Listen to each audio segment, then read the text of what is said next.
and then you go and put these words on it, and it's kind of like a disrupting space. It's like imposing something on that sort of idea of a deity, you know. So I think about the works in that sense. And then what's happened is sometimes the text, like in some of the works on paper, the words become the sky, and it's kind of all mixed in. And because they're sort of airbrushed, they're kind of, it's all be sort of accidental, and sometimes, so the words kind of drift in and out of the sky, and sometimes it's, you know, sometimes it's kind of there and it's readable, and then sometimes it sort of blends and it fades and it becomes, so it's lost and it's gained, and it's sort of pushy and it's pulls and it's kind of blurry, and then it's kind of, and I kind of like that. I like that. I like the way that the sky, you know, when you make a skyscape, that that there's kind of a relationship between how the words can sort of sit in the sky, or the words can be a part of the sky, and sort of, you know, it just sort of conceptually opens it up sort of in a whole lot of different ways for me. When we were talking earlier, you talked about the particular story of the bird and how that underpins a number of these works. Yeah. Do you want to give Well, there's a story from up yeah. north.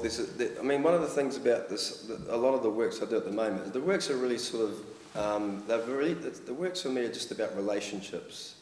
It's about how things, you know, a word relates to an image, a shape, or a shape relates to a mark, the way other marks relate to each other to build a pattern. And I lost my train of thought. What was the one?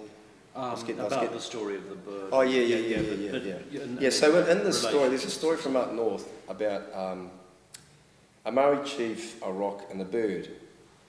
And it's a local story from where I come from. It's called Taimai, and it's a story about a bird that comes to a place, and the bird's not a native bird. Well, it could be a native bird, but it's not a bird that's known from the area. So the chief says to everyone, he says, look, we've got this special bird that's decided to come onto the rock and drink and perch on the rock. So, you know, don't scare it away. It's important, it's come here for a reason, and we should sort of, we should take notice of it. But anyway, what happens is the chief down the road gets a bit pissed off. So what he does is he comes and he tries to steal the bird. And in the process of taking the bird, he kills the bird. Now, one of the ways that the community or the people dealt with that is they believed that the spirit of the bird fused with the rock.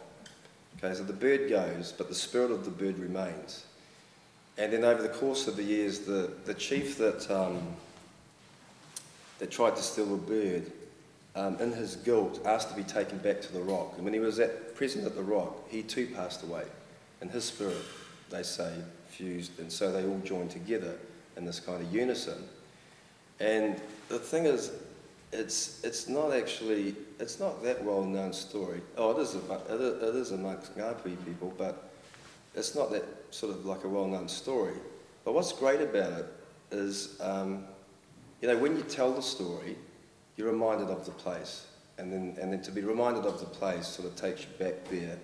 As I'm telling the story, I get the image of the rock in my head straight away, see? And so, although these works don't describe that story specifically, I'm interested in ideas in and around the story that come from it, the idea of, you know, the idea of the transforming character, the way that the characters transform, they become something bodily to something spiritual, the way that the memory of it, the way it has a kind of residual thing that is maintained in that particular place. And so I did a lot of paintings. I've done many, many paintings over the years that really just feature a lot of sort of cliffscapes and rockscapes and birds, and they're doing all these kind of, they're having this kind of relationship with each other, but they're not really saying specific, they're not really sort of, they're not images that specifically illustrate that story. They're really just sorts of images and paintings that kind of, you know, find a pathway out from it, and really sort of about relationship, something about the environment, and something about having a kind of a human response to, you know, things natural, and things, you know, what our place in an area at any given time, and how we have a relationship with it, you know. There seems to be a lot of sort of guilt and loss and sort of irresolution in that story too, in a way. Yeah, I mean, I think there's lots of ways you can read it, and there's lots of things that you can take from it. You know, it's kind of like,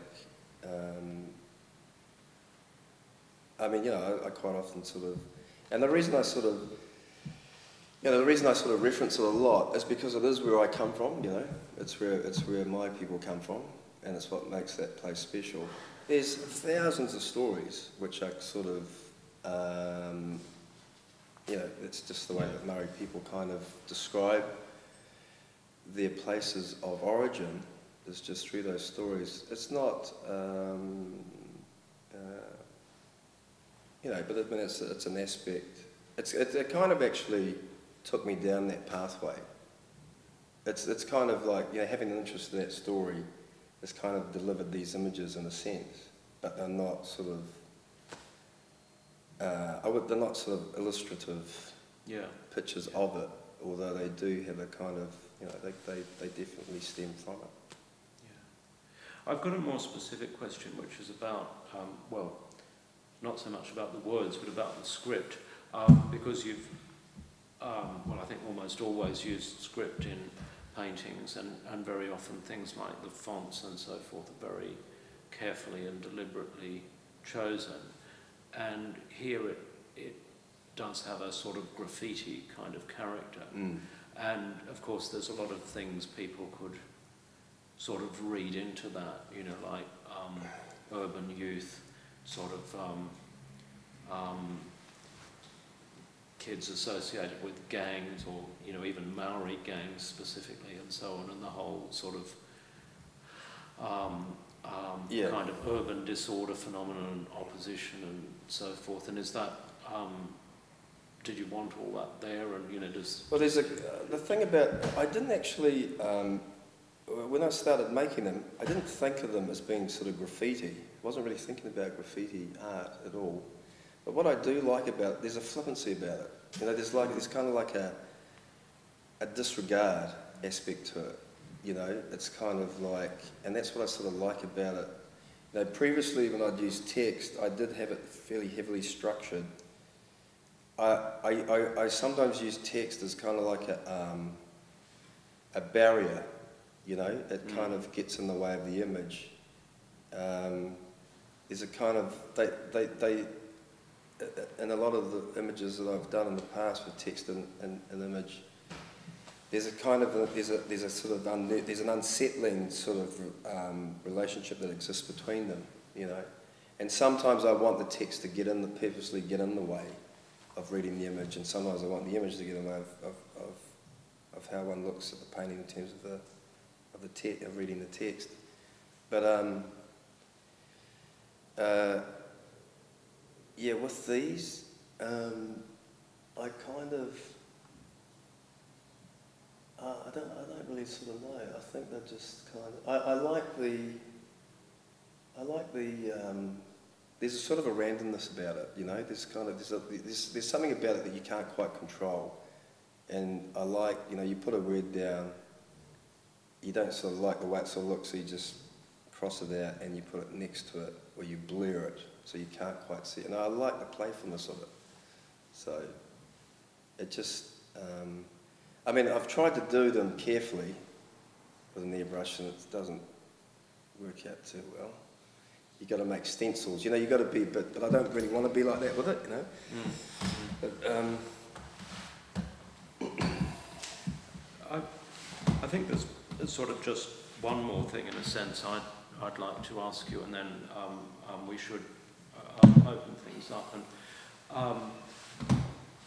I found these works, which I first saw, you know, as one often first sees artworks in the course of work or business or whatever. I first saw them through emailed images, and of course it was great to kind of get, well, one set of ideas on the basis of low resolution files, and then to come in and actually sort of discover what was in the detail and in the works physically.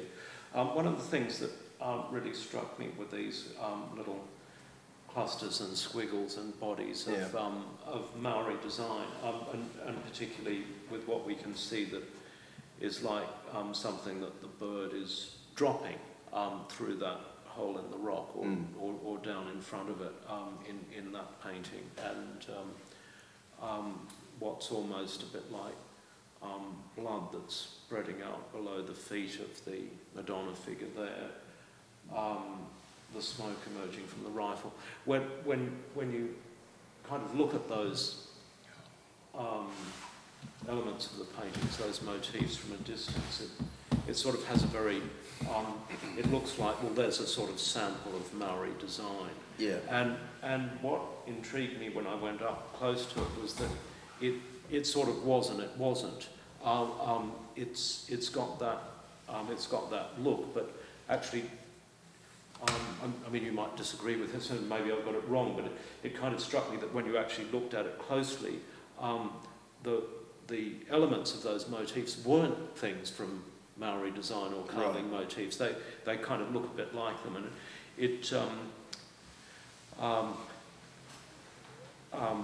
as you know, I've written a lot about the Niuean painter John Poulet, and he did a whole lot of work in the early 90s, which everyone talks about as his Hiapo paintings. They sort of resemble these 19th century Niuean bark cloths, these tapa paintings that have a lot of structure and grids on them and so on. But what's actually interesting about them is that they look like them, but they're not like them. So that if you look at the motifs, they're actually not the same as the tapa motifs at all. So there's this sort of intriguing thing where there's a kind of an effect that suggests this strong kind of cultural affinity, but when one engages with the detail of it, what is actually more conspicuous is a sort of difference.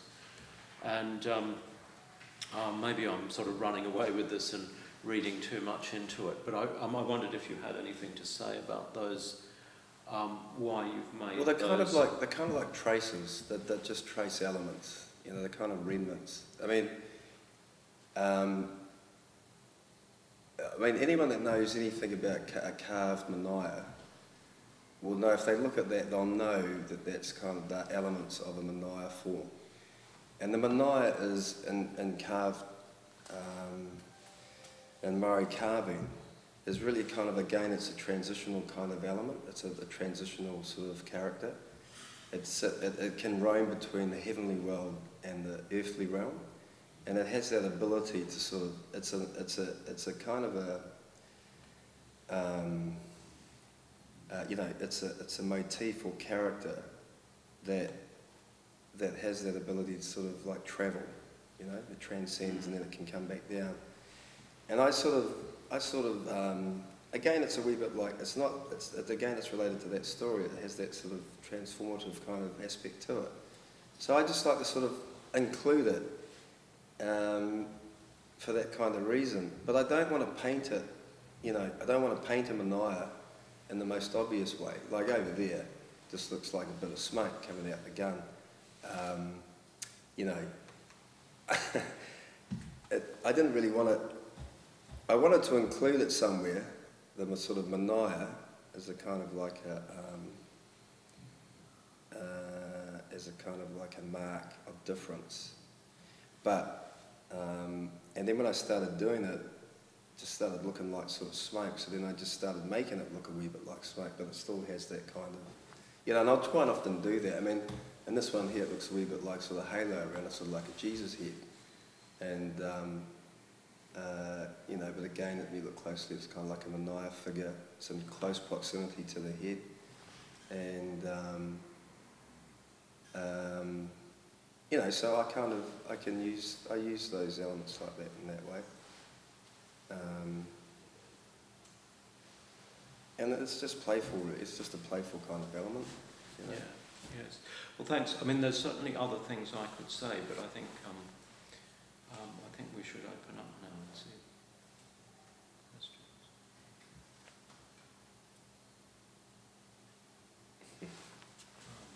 I'm interested, Shane, that the works on, you talked about priming, the canvas